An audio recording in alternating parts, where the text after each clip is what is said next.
Your mind is a weapon, and you got to be able to use it and control it. Most people are out of control with their mind. They don't point it at something. They let the world point it, and they misfire all the time.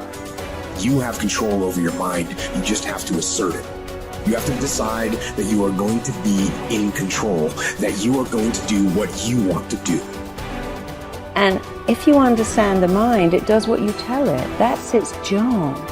And if you tell it better stuff, you have an amazing life. And if you tell it mediocre stuff, you have a mediocre life.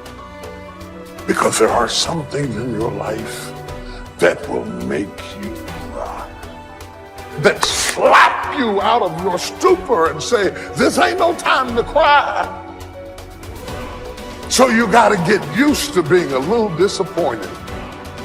You got to get used to walking into situations and being flexible, because if you are not flexible, you cannot survive.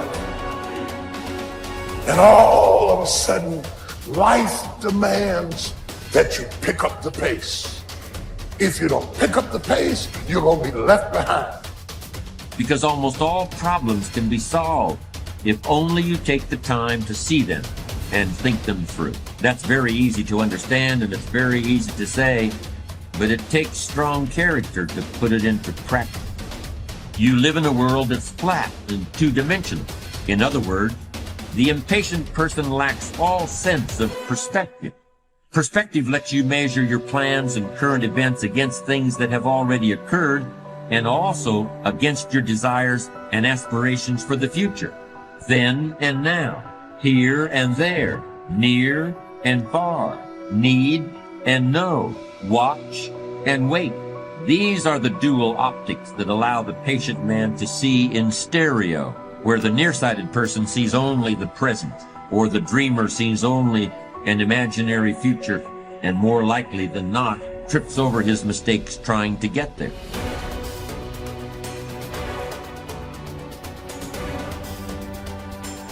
Why is it that most people don't pursue their dreams or don't do better than what they're doing if they're capable of doing it?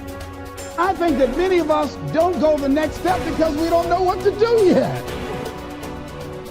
And I say that the reason that we don't even explore the possibility of what to do is because subconsciously we don't believe that it can happen for us, and we don't believe that we deserve it. So here's what I'm suggesting. How much time do you spend working on you? How much time do you spend every day working on your dream? In the last 90 days, how many books have you read? In the last year, what new skill or knowledge have you acquired? What kind of investment have you made in you? So I'm saying that as you begin to look at where you want to go, if you want to make it today, and things are changing so fast you have to literally run to stand still, I'm saying that you've got to make some conscious effort to begin to work to develop you. See, it's out here in the universe. If you don't take the plunge, I guarantee you, somebody else will. Take the plunge. Go into action. And ladies and gentlemen, you will be surprised at how things will come together. You'll be surprised. Now, you're going to have some difficult challenges. I can tell you that now. Be aware of that. Things are not going to work out exactly right. For a time they will, sometimes. And that's when life is just playing a game with you. Ladies and gentlemen, go into action with your dream. And don't avoid where the fights are. Get in the midst of the fight. And get some hickeys on your head. Get knocked down so you can learn how to fight, so you can hold your position. See, most people don't get out in the arena of life because they don't want to fight. Most people don't get out there because they don't want to get knocked down. They don't want to be dropped to their knees. But see, you're going to be dropped whether you're on the field or whether or not you're sitting on the sidelines. You're going to be dropped. So at least get dropped for something. Don't get knocked down while you're sitting down. See, that's how most people are spectators in life. You don't want to be a spectator. You want to get out in the field where the action is. And you will be amazed. After the struggle, there will be a calm period and things will begin to click for you. What would your life be like? And I'm saying to you that all of us who have been entombed by fear have the capacity to resurrect ourselves. Is it easy? No. It's not easy. Can I do it? Yes. What's one of the ways to get started? Some of us need somebody to hold our hands. Sometimes we need somebody to help us out. Be willing to say, I don't know. Be willing to reach out. Be willing to get some assistance to take you to the next level of what great athlete. You never expect boxers to make profound statements.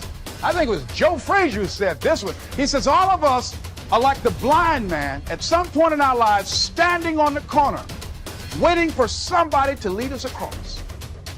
See, all of us at some point in our lives need some help, need someone to reach out to us, to throw out the lifeline, to help us go across some treacherous waters that we couldn't navigate by ourselves. None of us do it by ourselves. All of us at some point of our lives. We need that kind of help.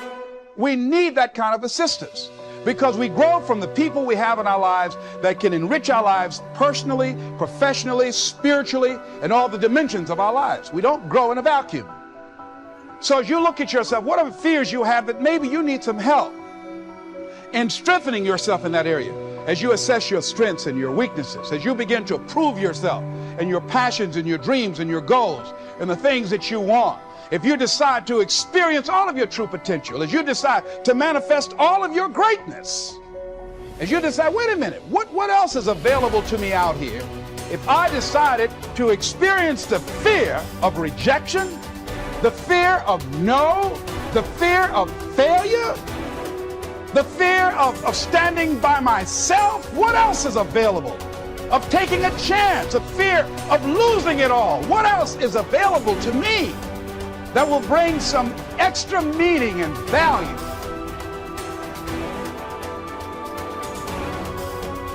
Receiving is not the problem. You don't have to work on receiving. It's automatic. So if receiving is not the problem, what is the problem? It's failing to ask. The man says, I see it now. I got up every day this year and hit it hard, but nowhere in my house is there a list of what I want from my life. Can you see? Good worker, poor asker. Third, receiving is like the ocean. There's plenty, especially in this country. It's like an ocean here. Here, success is not in short supply. It isn't rationed so that when you step up to the window, it's all gone. No, no. Well, if that's true, what is the problem? Well, the problem is some people go to the ocean with a teaspoon. Have you got the picture? A teaspoon. What I suggest you do in view of the size of the ocean is trade your teaspoon for at least a bucket. And you will look better at the ocean with a bucket. Kids won't make fun of you.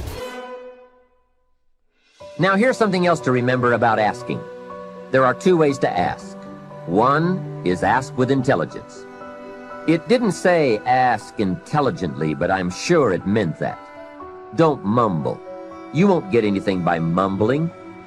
Be clear, be specific. Intelligent asking means how high, how long, how much, when, what size, what model, what color. Describe what you want. Define it. Remember, well-defined goals are like magnets. The better you define them, the stronger they pull. And give your goals purpose. Answer both questions. What do I want? That's the object. And the second question, what for? That's purpose. Purpose is stronger than object. What you want is powerful and it will pull. But what you want it for is more powerful.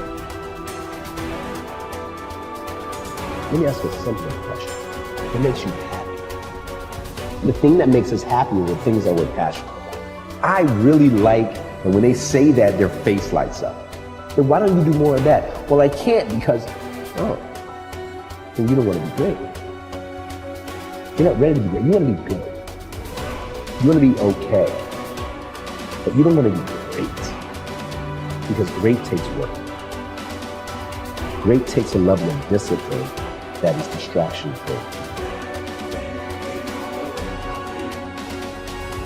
All it takes is somebody wanting to take a step. And there are certain things that a lot of people in this world are sitting there thinking in their mind, and they're just not gonna do. Like, I used to always try to pull a lot of people and be like, you know what, you can do this, you can do this. But the people that hear that motivation over and over again, sometimes they take that step. Some people just have it in them. Early, it just starts.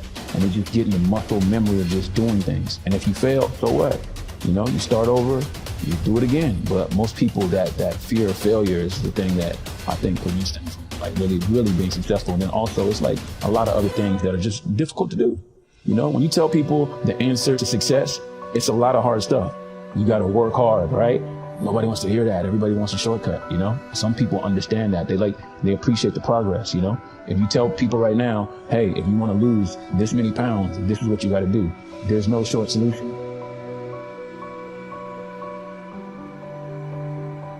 What do I think of people that say, find your passion? I will say they mean very well, but they don't understand what passion actually is. So I think because a rare breed of individual develops a passion when they're young, they then mistake it for, I found my passion, but that's not really true. Every day you just get up and I don't fear anything, but I'll worry about everything. And the day you stop worrying in good times, the paddle will hit your mind. And so as great as things are in life, I know we're only a few steps or a few incidents away from something bad happening. We'll never